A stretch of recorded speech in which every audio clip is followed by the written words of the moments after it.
Assalamualaikum warahmatullahi wabarakatuh. Perkenalkan, nama saya Haidar Alim Bahtiar, NIM 2210501132 dari kelas A2. Video ini merupakan tugas presentasi dari mata kuliah Kimia Medisinal, dan materi yang akan saya bahas adalah apa sih kimia medisinal itu? Nah, kimia medisinal itu merupakan ilmu yang membahas tentang penemuan senyawa kimia hingga menjadi obat baru yang berguna dan bermanfaat. Nah, untuk apa saja sih bahasan atau ruang lingkup dari materi kimia medisinal? Apabila membahas dari ruang lingkup materi kimia medisinal sendiri, itu membahas tentang penciptaan atau penelitian suatu obat atau senyawa baru dari awal hingga akhir, seperti sintesis senyawa baru, penelitian tentang hubungan antara struktur asli dengan struktur senyawa, hasil sintesis, dan aktivitas biologis yang dihasilkan.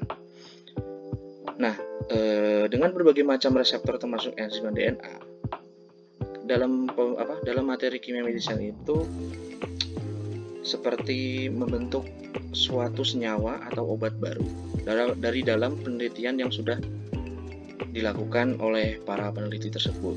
Di sini terdapat menentukan absorpsi, transport, dan parameter distribusinya, serta mempelajari perubahan metabolisme dari suatu kimia menjadi senyawa kimia yang lain.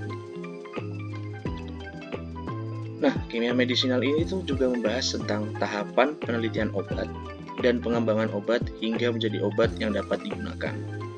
Nah, tahapannya itu adalah seperti ini: sintesis dan screening molekulnya, studi pada hewan atau percobaan pada hewan lebih tepatnya.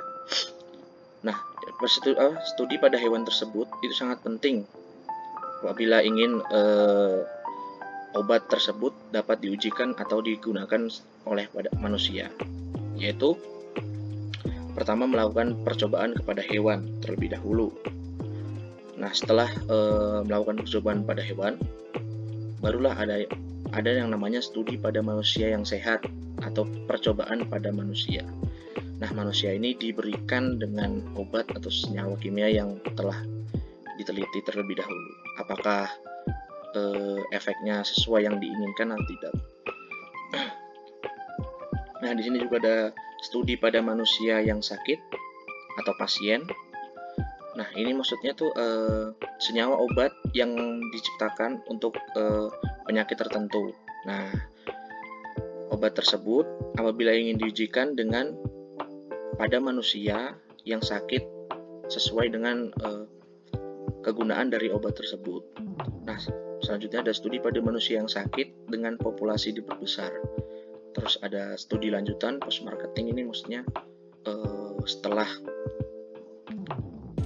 obat tersebut jadi dan dibuat marketingnya atau dibuat sedemikian rupa hingga menjadi obat dalam kemasan.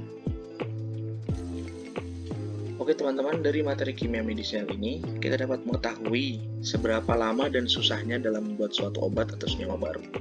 Oleh sebab itu, materi ini sangat penting untuk dipelajari oleh kita sebagai mahasiswa farmasi. Dalam kimia medisinal itu menjelaskan seberapa rincinya perjalanan dalam membuat suatu obat atau senyawa yang baru. Dalam suatu penelitian itu maupun percobaan, penemuan obat terbaru itu membutuhkan waktu yang tidak sedikit dan bahkan ada juga yang hingga bertahun-tahun. Oke, itu sekian saja dari saya. Saya Haidar Alim Bahtiar.